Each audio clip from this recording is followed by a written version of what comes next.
Now, Japan is one of the most fascinating countries we've ever visited.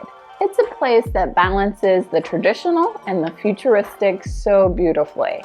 But if you're visiting for the first time, you might be in for a cultural shock or two because Japan has a lot of unspoken do's and don'ts that can be a bit confusing for the average tourist.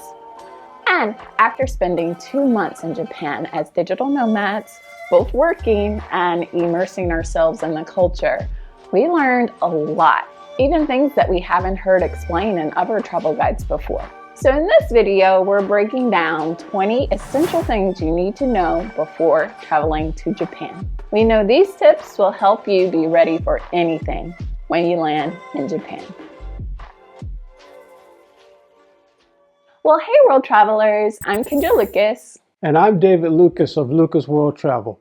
We spent 2 months in Japan exploring Tokyo, Mount Fuji, Kyoto, Nara, and Osaka. And we can highly recommend this itinerary for your trip to Japan. Naturally, the first thing you need to know about Japan is the best time to visit. Now, the best time to visit is in the spring, from March until May, or in the fall, late September to November.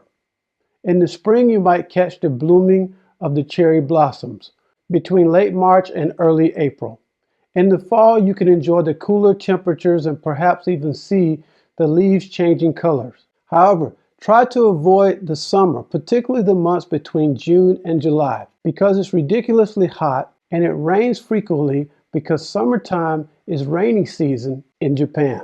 Now, we made the mistake of going to Japan in June, and while we had a great time despite the weather, I don't think we would be going back in June or July ever again. The 98-degree weather was really oppressive.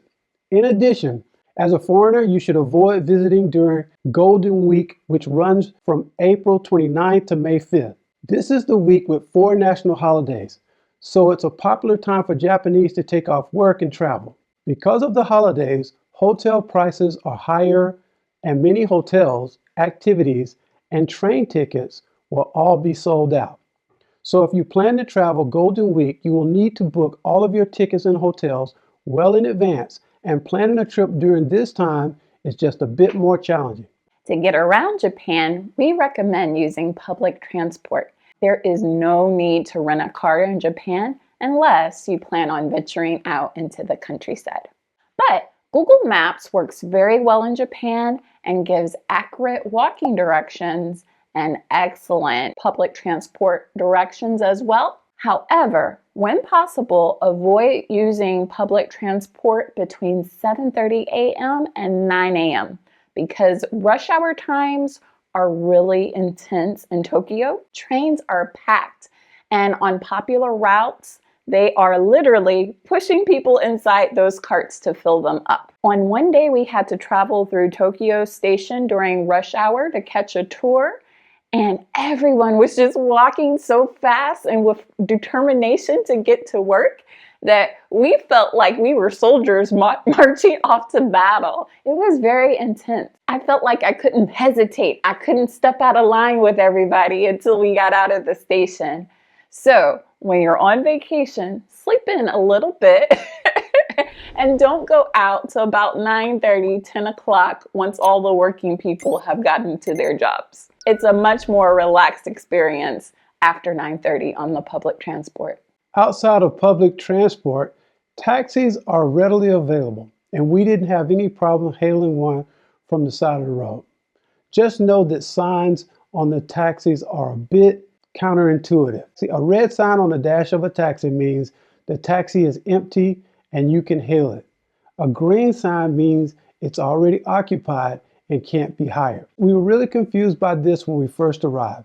Uber is also available, so you can call one through the app if you can't find a taxi in the spot where you're located. Taxis are a bit pricey though, so public transport is better for getting around affordably.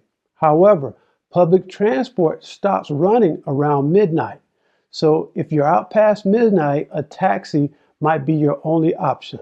Now, to travel across the country from Tokyo to Kyoto, you'll probably take the Shinkansen, which is Japanese high-speed rail, and it goes up to about 180 to 200 miles per hour. That gets you to Kyoto in just about 2.5 hours, so really fast. And it's relatively affordable. We only pay $90 for our one-way tickets to Kyoto, and trains run so frequently that it's possible to buy your train tickets the same day you travel. The only exception to this is on Golden Week. Train tickets do sell out on that week. However, if it's not Golden Week, if you have carry-on size luggage, you can buy your tickets whenever you arrive at the station. However, if you have larger check-size baggage, you will need to reserve space for your luggage on the train. So you want to make sure you tell the ticket agent that you also need to reserve space for luggage. Now for the Shinkansen, trains arrive about 20 to 30 minutes before departure so they can unload the train, clean it, so they won't let passengers on the train till about 5 to 10 minutes before departure. So you'll need to line up outside the train to board it very quickly. And even though they don't allow much time to board, they really do take off on time. So it's really fascinating how well they have everything so perfectly timed. The currency in Japan is the Japanese yen, and I recommend getting cash at the ATM as soon as you arrive at the airport. Many small ramen restaurants and vendors accept cash only, so it's best to carry cash with you at all times. Along with cash, you should buy a transport card at the airport. You'll probably either get a Suica card or an IC card. And this is how you will pay for all of your subway and bus fares while you're in the country, because buses do not take cash. You will also need to buy a separate card for each person in your group. So even if you have children 3 or older, those children each need their own card. Children 2 and under, however, ride for free. However, Japan does not have a tipping culture, so you should not tip at restaurants. Because tipping at restaurants is so uncommon, wait staff might try to return your tip to you, just thinking that you forgot your money and left it behind. Tipping for taxis, again, is not necessary, but they appreciate it when you let them keep the change. So, if I give them 3,000 yen for a 2,800 yen car ride, then you can tell them to keep the change. Another thing that's unique to Japan is at coffee shops and food courts. It's common for the locals to mark their seat with something like a handkerchief or an umbrella. So don't think that a lone object on a table is lost or forgotten. The owner is probably close by just ordering food or drink. So don't sit at a table with a handkerchief thinking that the table is free, because eventually a confused Japanese person is going to return to the table and be like, "Why are you sitting at my table? My handkerchief is right here." Another unique thing is that many restaurants have a 2-hour limit so they can turn over tables to other customers, especially for places that typically have a line of people waiting. Restaurant staff will tell you in advance the time limit, so just don't be surprised by that. Now, the foods we particularly enjoyed having in Japan included ramen, udon noodles, sushi, bento boxes. Now, technically, these are supposed to be for lunch, but we loved picking these up from supermarkets and having them for dinner. They were so affordable, and they have a nice variety of food inside that is just so flavorful. Also, you got to try those triangular rice balls called onigiri. You can get those from any convenience store or supermarket. We also enjoyed trying okonomiyaki, which is a savory pancake with lots of sauces and a variety of different ingredients inside. Also, there's hardly any public trash cans in Japan. So if you eat something at a food court, there's no communal trash. Instead, you return your trash to the vendor who you bought it from, or otherwise you could take the trash that you have, put it in your bag, so you can hold on to it for the remainder of the day and then discard it when you get back to your accommodation. So it's a good idea to have a bag to where you can carry some of your wrappers and plastic bottles with you, and then when you get back, you can throw them away at your accommodation. This is how they keep Japan so clean. They have no public trash cans, and they make every individual responsible for their own trash. Now, for shopping in Japan, you want to carry your passport with you because many places offer a tax-free discount, which saves you nearly 10% on everything you buy. So just show your passport and meet the minimum spending requirement in the store, and you get an automatic 10% off in Japan. Now, you probably already know that Japanese people don't wear shoes inside the house. But I learned that some stores don't want you wearing your shoes inside the fitting room as well. They want you to leave your shoes outside of the fitting room, which might throw you for a loop. You're also supposed to leave your shoes off at temples or anywhere that there's a tatami mat. So be on the lookout for signs of shoe racks and how you can proceed before you enter the place. The next thing you need to know about is Japanese toilets. And Japan has the best toilets in the world. These things are heated, play music, clean your bum. They are fantastic and relatively clean as well. I really appreciate it that most of the toilets have cleaning solution right beside it, so you can wipe down the seat before you sit. Plus, there are plenty of public bathrooms in Japan, especially in train stations, metro stations, food courts, shopping malls. So it's not like Europe where finding a bathroom can be difficult. However, many public bathrooms will not have paper towels to dry your hands with. So you'll see most of the locals carrying handkerchiefs with them so they can dry their hands in the bathroom. So I do suggest bringing a handkerchief with you. Although it's not necessary, it's a nice little luxury to have so you can dry your hands and don't have to have them air dry every time.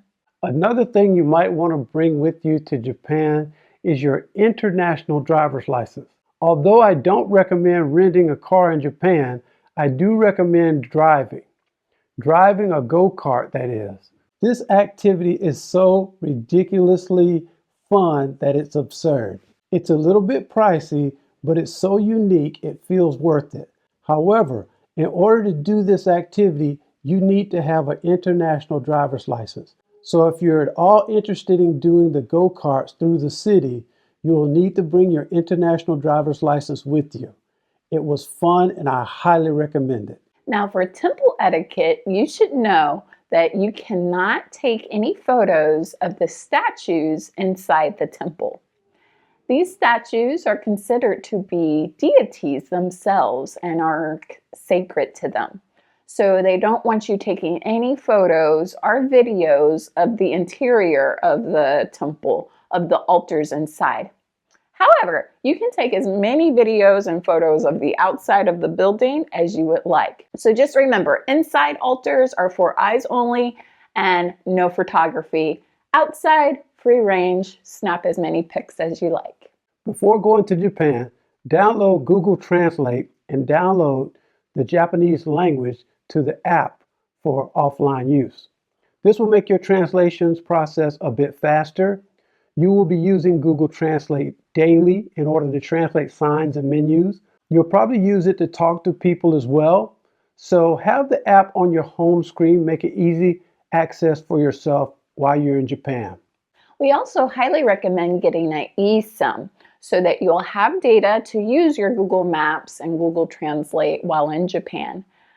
We like Airlo for Japan eSIMs, but you can also buy a physical tourist SIM at places like Big Camera when you arrive. Tap water is safe to drink in Japan. However, I don't think we ever took advantage of that. We were always in the konbini or the convenience store getting drinks, even though the tap water is perfectly safe to drink.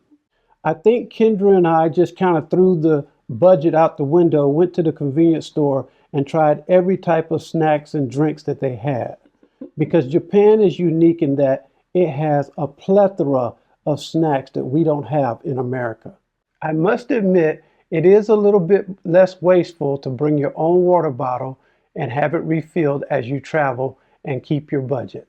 For outlets, Japan uses the 2-pin Type A outlet. And even though these outlets are very similar to the ones we have in the US, we still need to use our international adapter in Japan because our power strip has a grounding pin. So just know if you're coming from the US and your device has a grounding pin, you may need to bring an adapter for that. And regarding the language, although we don't speak but 10 words worth of Japanese, we got around the country just fine. There's only 3 to 4 words of Japanese that you need to know, and for anything else, use Google Translate. Using Google Translate will be your best option. So the only 4 words that you need to know is sumimasen, which means excuse me, and I'm sorry. If you need the waitress's attention, say Sumimasen, sumimasen. If you bump into someone, say Sumimasen, sumimasen. So we use that word every day in Japan and it served us well. Also, arigato means thank you, or arigato gozaimasu means thank you very much. And lastly, you need to know how to say toilet, which is torewa. And then you can just point in multiple directions like you're a bit confused, and the person will point you in the correct direction of the toilet. Now the full sentence is Tore wa doku desu ka? But complete sentences aren't even necessary on a couple of day trip to Japan. Just say Tore wa and you will be understood 100% of the time. But very soon we'll be coming out with travel guides for Tokyo, Kyoto, Nara, and Osaka. So be sure to subscribe to see all of those. And please be sure to share this video with all the people you'd like to travel to Japan with so you can all be on the same page together. But until next time, you can check out our full Asia playlist on the right there. All right, world travelers, well that is our journey, and good luck in planning your own. Until next time, happy travel planning. Bye!